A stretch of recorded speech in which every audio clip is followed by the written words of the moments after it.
Deaconess Sharon Anderson was our first speaker. Deacon Rose,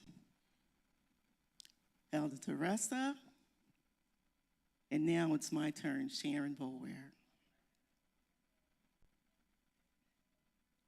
We first learned about the offering of Cain and Abel. Next, we heard of Noah builds an altar. Then we heard Abraham makes an offering. Then we heard Isaac calls on the name of the Lord. Now we will hear Jacob sets up a sacred pillar. When reading this, when you read the Bible anyway, it's a lot to take in. And this story just went on and on and on. And so I tried to pick up a lot of summary and give a synopsis of some of the things that I've learned through it. I might miss some of the cities, I might miss some of the peoples, but I won't miss the main people. Jacob's story in the Bible begins in Genesis, where he, as folks said, he was like cunning or a trickster, who, with his mother's help, later deceives his father into giving him the blessing intended for his elder brother Esau. Who was Jacob? Jacob is the younger brother of the twins born to Isaac and Rebekah.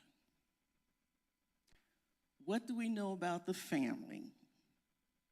Well, it started with his grandfather, Abe, who was first called by that name, but God later changed his name to Abraham. Abraham was his father, and his wife's name was, Abraham's wife's name was Sarah.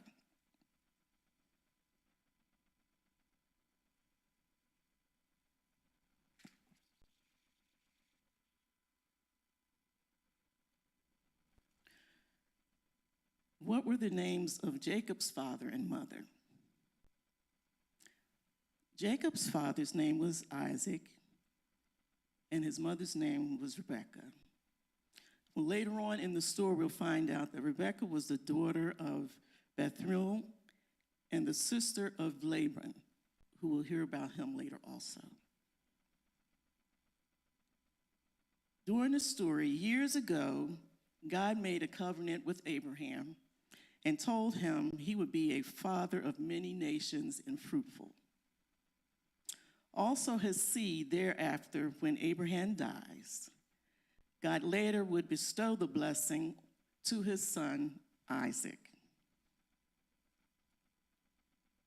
Isaac's wife, Rebekah, had twins. The firstborn was Esau. The second was Jacob. The Lord said that they would be different in thoughts, leadership, and strength. He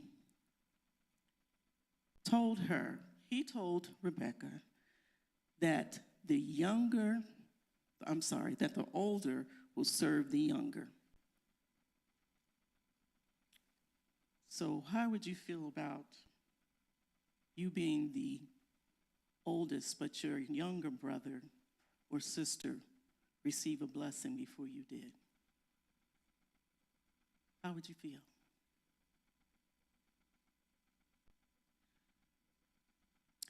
The brothers were different like night and day. Esau was a good hunter, and Jacob, he was just plain. Jacob and Esau had different views. But being brothers, at some point, they did get along. But Jacob was really a trickster. Jacob is the younger twin brother, and their mother, Rebekah, is told by God that the youngest twin, which is Jacob, would inherit the birthright and the blessing. So God is saying this to her. At some point, Jacob tricks his brother Esau into selling the birthright for a bowl of stew, and later, with his mother's help, deceives their father into giving him the blessing that was intended for Esau. So how do you do that?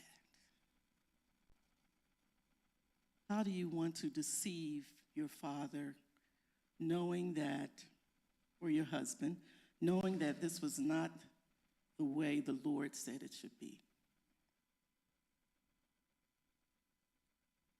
Isaac, at some point, Isaac was old, and also at some point his eyes were in bad shape, barely seeing.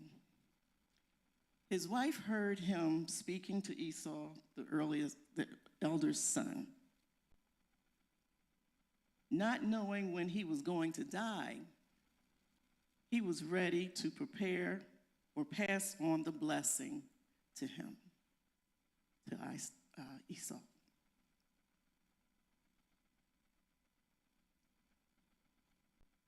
Well, before he wanted to bless him, he sent him out into the field with his weapons and go catch some venison, which he loved, and bring it back before he blessed him. His mother, hearing this, Rebekah, spoke to Jacob, stating, "Obey my voice and do what I say." So for me, I would be like, why is Mom saying this? What is going on? Well, she told Jacob to go out and fetch 2 goats to cook the meat for his father. While Esau was out in the field hunting for his venison. See, you can't overstep things. She really wanted to make sure that Jacob would get this blessing before his brother. So she wanted him to go out, fetch goats, bring them back, cook the meat so that his father could eat it. At this point, Rebekah wants Jacob to deceive his father by disguising himself to feel and smell like his brother, Esau.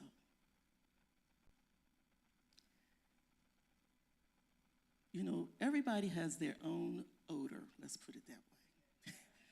You know, sometimes you just can't fool people with, thinking that this is you and it's not you. You can't do that. But they tried it. They did. Because you see, Esau was hairy, his hands and around his neck area. So his mom knew that, so she knew exactly what she needed to do.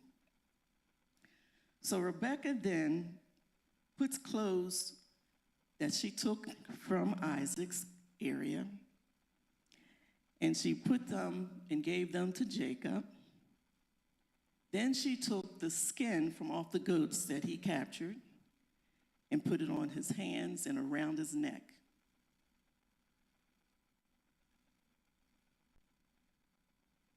I don't know whether she put any of the juice on them or not, because sometimes when you get meat out of the field, you get stuff on you. So I'm not sure, but he probably did.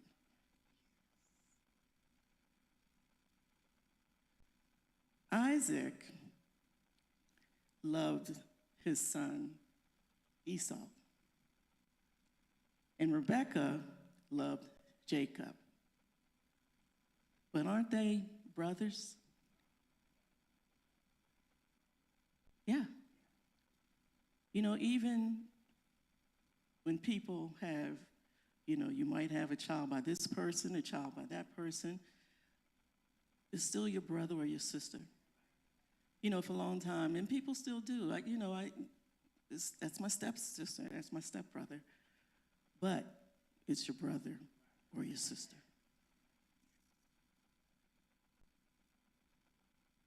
So Jacob knew his father would recognize him with the touching of his skin and the smell of the fields. So he was afraid a little bit just to approach him. He was afraid a little bit. And he also knew that this would bring shame or curse on his life. But his mother said, "Upon me be thy curse." So she was willing to take anything that would happen and put it on herself. Isn't that just like a mom stepping up for their children? I know I used to tell my kids, I will stand with you when you're right, but when you are wrong, you have got to suffer the consequences. But back in that time, we can't think on how they were thinking. We have to think what we think now for ourselves. So Jacob came into the tent where his father was with his offering of food, the venison, for the father to taste and to eat. He tells him to sit down. At some point, he feels and touches him. He wants to make sure that's Esau. He has to reassure. He also said to him, "How did you find the food so quickly?" He prepared and everything. He was ready. He stated, "The Lord thy God brought it to me." Okay? Isaac at that time blessed Jacob, not really being sure that it was him, but he passed the blessing on anyway. That was intended for Esau. You see, he heard the voice of Jacob, and by feeling him, he felt the hairiness of his elder son, Esau. But he kissed him anyway with that blessing. You try to disguise yourself. Sometimes it works, sometimes it doesn't. So his father, and he knew his father was not really able to see that well. But he still had the sense of taste.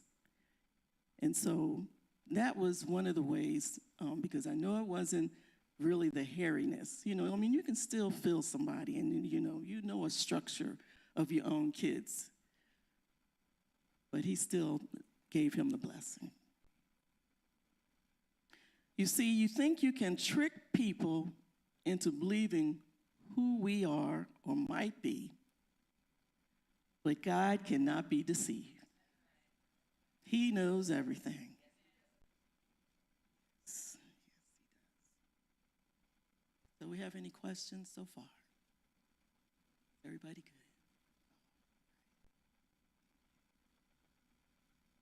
Shortly after, Esau comes into the tent, waiting to receive his blessing, but he was too late. He was furious. He hated his brother for doing this. He even participated on his father dying to slay his brother for the wrongdoing. That's how mad he was. He was very upset. He was very upset his brother did that. So his mother, hearing this, says to Jacob, "Go and flee to my brother Laban." So that's still a wrong right there. You did something wrong, and you still continue to go that route. He was told to go to Panaram, to the house of Bethuel, his mother's father, and take a wife from the daughters of Laban. See, that's another thing that amazes me in this story. And like I said, I'm not going through all the cities and the towns that they went through, that he went through, but it was a lot of deceiving, a lot of, I'm going to say, as we might say now, incest going on. It was just a lot of things that weren't right at that time. But also, he was told not to take a wife, not to take a daughter of Canaan. Esau is still very furious about Jacob flee to his uncle Laban in Haran. So he's like, I need to get going because my brother, he's upset with me. I got to go. This leads him from Paneron. Then he went from there to Beersheba, then to Haran. By this time, he became tired from moving from place to another, so he finally laid down. Sometimes when you got things on your mind and you're done wrong, you try to keep moving, but then eventually you wear yourself out. So he was tired, so he finally found a place and lay down. He laid down, he gathered some stones, placed them in his pillows.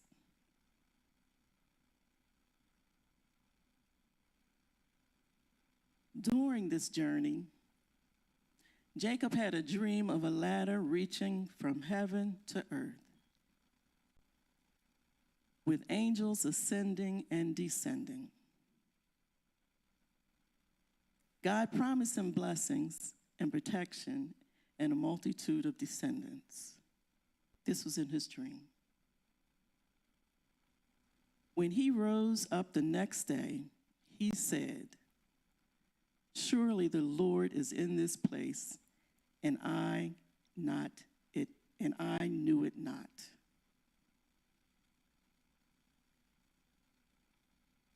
His pillow, he emptied out the stones, and he set up a pillar. Then he poured oil on top of them.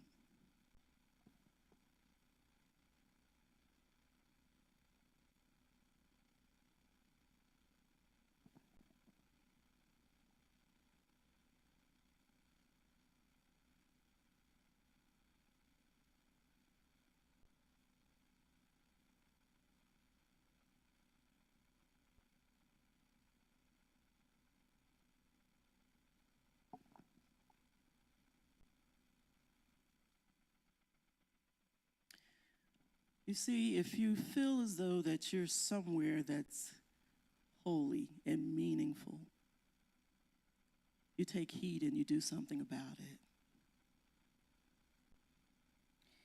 He stated that the pillars of stones he set up will be God's house of worship, a worship place. The oil that Jacob poured on the memorial stones served to consecrate it. Oil was often used to anoint priests and kings.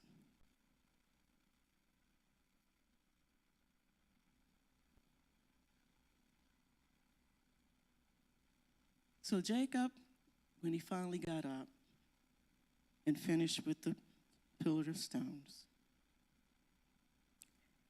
he went to a place that led him to Bethel, a place where he led to Bethel, but the name of the city was really Luz.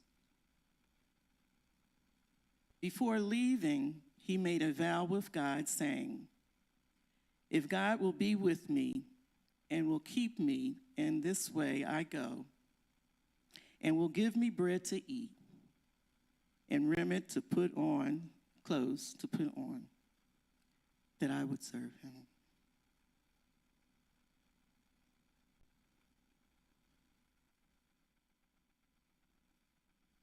Any questions so far? We good?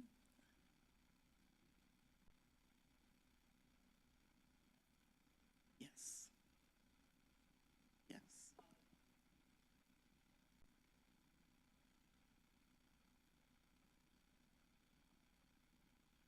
Right.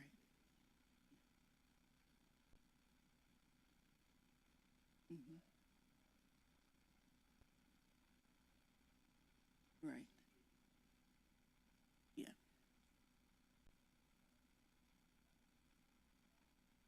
Yeah. Yeah. Yes. Yes, because it is confusing to see that, and like we said and said earlier, the father loved Esau and the mom loved Jacob. But the love is supposed to be together, not separate.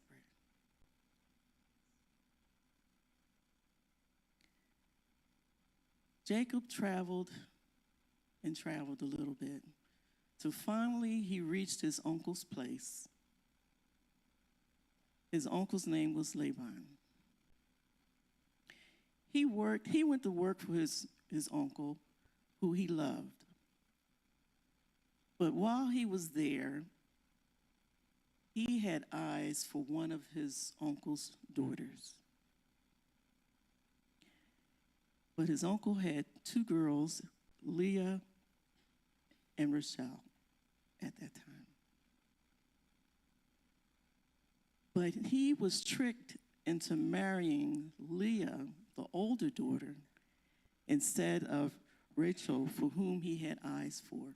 Here we go again. Trickery. More, more trickery.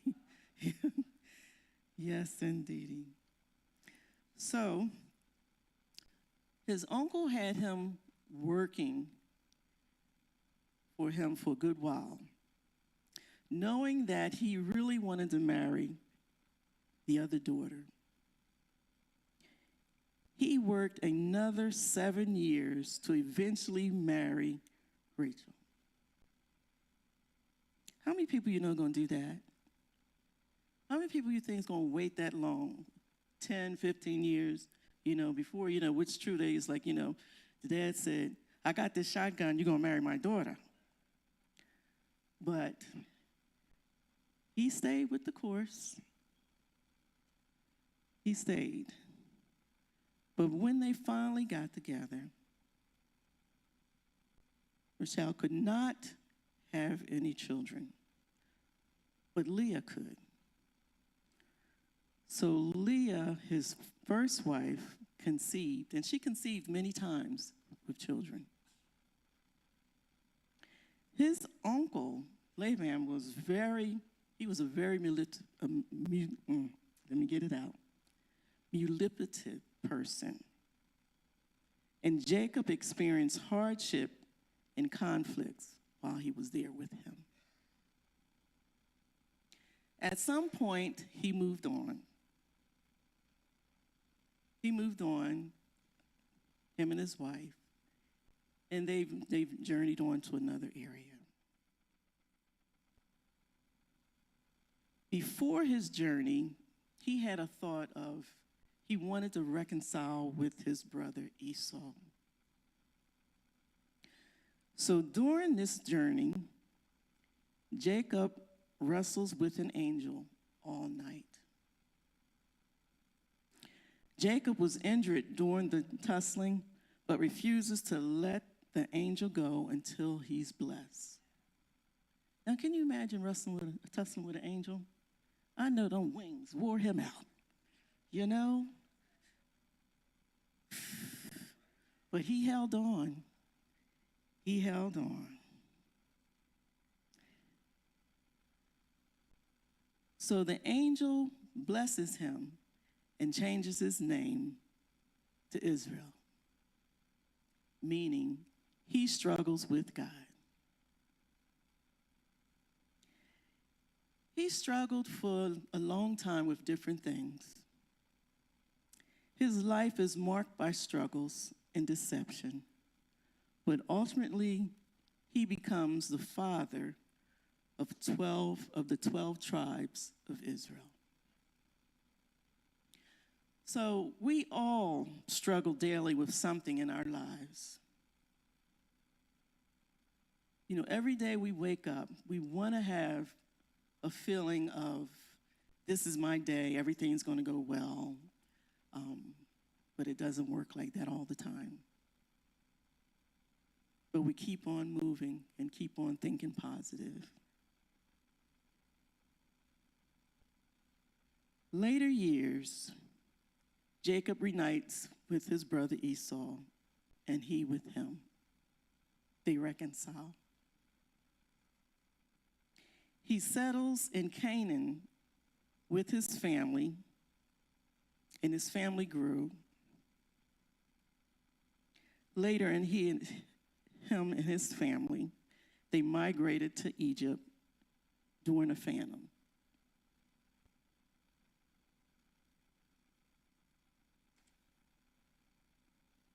Any questions again so far?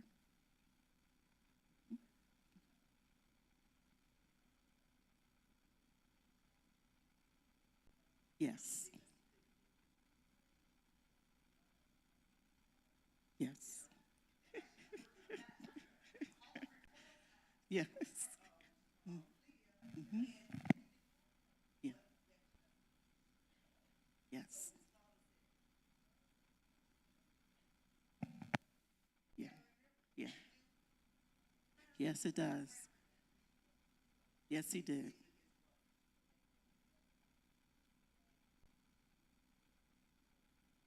Yes. Yes. Yeah. Oh, yeah. Oh, yeah. Yes. And just, you know, you might think it might not happen right away. It catches with you down the road. Yes. So Jacob's story is a testimony to both struggles and God's promises. He is a flawed character, but his story highlights God's faithfulness and working through even the most flawed individuals to fulfill his plan.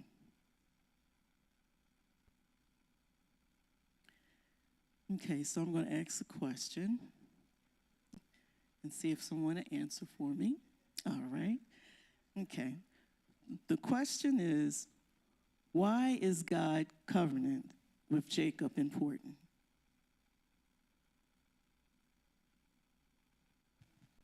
Why is God's covenant with Jacob important? Because Jacob was in the line in the lineages. He started it started with his father and on down the line. So Jacob was in the line of the 12 sons who would become Israel.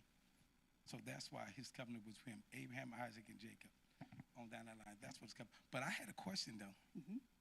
And my question was that when we talked about Rebecca, how she deceived and then the son, when the same thing happened to the son. Mm-hmm. My question is that nobody never stopped it. Right. So somebody whispered in Rebecca's ear, mm-hmm. a spirit of deception whispered in her ear, and she told her son, and guess what? It went to Laban. Right. So he did it, yes. And then the other son did it. So my thing was, if Rebecca would have stopped it from the beginning, yes, it would have never happened. Yes. And so even in our lives, whether it's great-grandfather, grandfather, dad or whatever, if you don't stop it, it will continue. Somebody got to stop and say, hold on, wait a minute. Yes. We're not having this no more. That's Until right. somebody stop and say that thing will continue on. You will see generational curses going on and on. Yes. That's because somebody never stood up and say, okay, this is going to end right here. Yes. Because it's like a bad seed, they say. If somebody's a bad seed, it had to start somewhere from the beginning. And like you said, it just keeps trickling and trickling on. And it went for a long time, from one, from the south to the west, to the north to the east. It just didn't stop. Okay, my second question is, what is the relationship between God's action and Jacob's action? Can anybody answer that for me?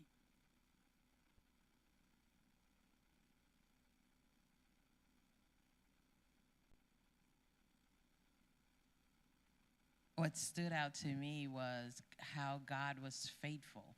God's actions were faithful, even though Jacob fell and deceived and lied and all that stuff, right? God was faithful. Even when you talked about the first time that Jacob left, God met him. Yes. You know, and he called the house of I think it was Bethel, and he saw the steps going out, right? So even though you mess up, God has his hands on you. Even Yes. though you may have tripped yourself up and you did it yourself and lied and everything like that, God still showed Jacob that he was with him. Yes. That covenant that he promised Abraham, that he was still with him. Yes. And even though he went to Laban and did some more stuff, God still showed up and wrestled with him with the angel, but his persistence about that he wouldn't let God go, the angel go until he blessed him. Yes. You know, that relationship, I know I may have made mistakes, but now I'm trying to get it right. Yes. And I think that for me, that's the relationship. God's faithfulness to be there when we mess up, Yes. right? But we also have to have that persistence that even though we messed up, I'm not going to give up on you. I'm going to stay with you. I'm not going to let you go because of my bad actions. Yes. Amen. Thank you. Thank you. Yes, because if you want something and you really want it, you stay with it. Yes. Yes.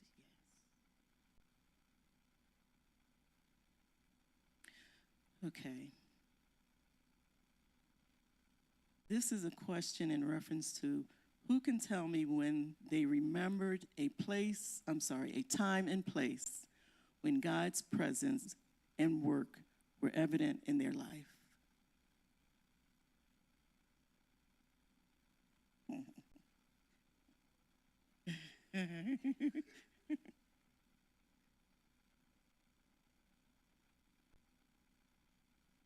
The question was, can you tell me when you remember a time and place when God's presence and work was evident in your life?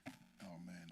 I remember one time we were renting a house on Illinois Avenue, and I was working at the post office as a mail carrier in Bowie. I didn't know that I was hired as a rural route carrier, temporary carrier, until the mailmen came back from vacation. So when they came back from vacation, I was reduced down to like 2 hours a day. And so it just wasn't worth driving from D.C. to Bowie. And so I left, and I didn't have the rent. So my landlord at the time, this African brother, he came to collect the rent, and we sat on the porch, and I told him, I said, brother, I don't have the rent, but I believe God. And we prayed, and he cried, and we talked and ministered and blah, blah, blah. So he said, brother, I believe you. So then next month came, didn't have the rent. So he came and sat on the steps. We prayed, and he cried, and we cried, and we talked and ministered. And then so I was like, Lord, what are we going to do, And so somebody had told me about this co-op in D.C. or whatever. So I went to the co-op, and, they said, well, you're a Northwest resident, and you have how many children? So this with all the babies were small. So we have 8 children, and we're in the house, and haven't had rent for two months. And she said, well, Mr. Matthews, you qualify for the maximum. And, I owed $4,006, something like that. And the maximum was $4,013. So they wrote the check to me. I wrote the check to him. Endorsed the check to him. And when he came to get the check, he literally was jumping up and down, shouting on Illinois Avenue and saying, God is real, God is real, God is real. So that's a time when God really showed up, stretched my faith, and worked in our lives, and encouraged that brother. Yeah. And That's one of a billion.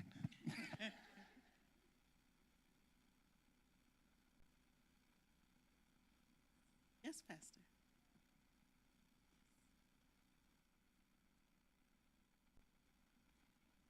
Thank you. So my mind goes back to when it was time to leave Tabernacle of Praise. And so the owner of the building at that time, he told us that we could leave while he make renovations to that building. He said we could leave for about 3 months and then we could come back into that place. He wanted to do some renovations in that place.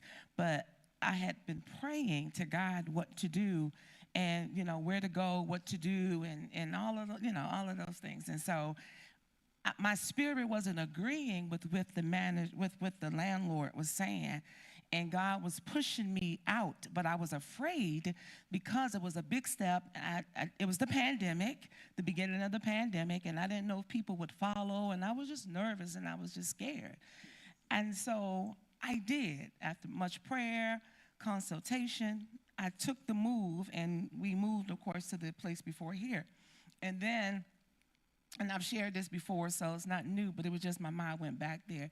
But we find out later that he had turned that place into the Family Dollar. So had I not trusted God, we would have probably been out and looking and searching and this and that, but God had told me to go and plant our feet over to the previous building. But that man knew what he was going to do. He had plans all the time that he was going to, you just don't renovate, you just don't come up with a Family Dollar. So where, you know what I'm saying? You just don't do that. You told us that we could leave for 3 months while you renovate that place and we could come back. So where would the church have been? You had a whole store. So there was a time where God showed up, and I'm just so glad that I trusted God and not man.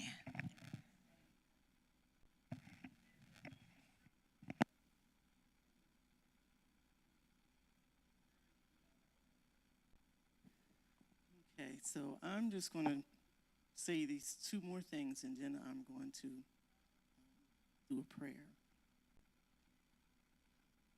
I often found motivation or encouragement by remembering how God has kept his hands and promises in my life. I'm saying this to the fact that years ago, one of my mother's sisters, all my mother's family has passed on, would say to me, Sharon, one day, God's going to bless you for your heart, what you do. And I would say, I'm glad it's not, I just do these things because it's just me. It's just who I am. But she used to remember how I took care of my mom. And then also my sister and my brother, because I was the oldest. But I'm going to tell you truthfully, I used to listen to this story, or I've seen it somewhere on TV, or I heard it somewhere, and man's like, I don't want to be the daddy. I can't do this. But God kept pushing me. And he kept telling me that he would cover me. And I believed him, because I'm still here today. I am so here.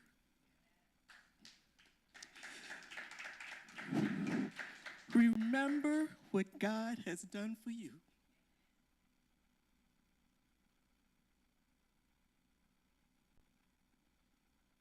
Thoughts to remember in closing. Find your purpose and do your duty.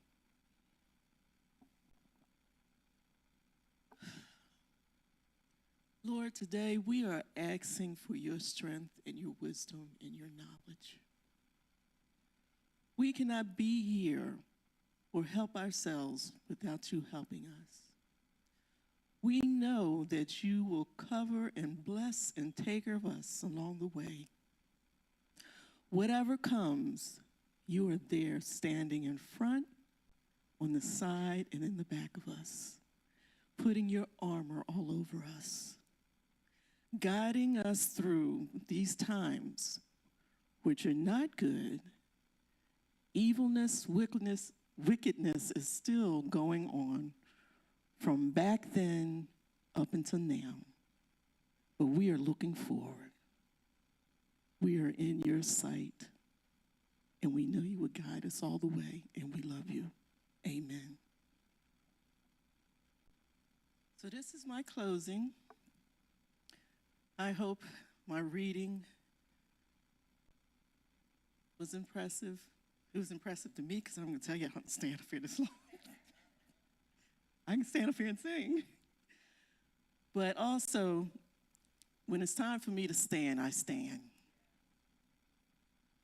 If I have an assignment, I'm going to do it. You know, even whether it's, something I don't want to do, I'm going to do it. It's not that I don't want to do it. It's just that, I know me. I'm not really an outspoken or going person, but I can be when I want to. So I just appreciate y'all listening to me this morning, and thank you. Okay. Pastor, you have anything to say? We're good?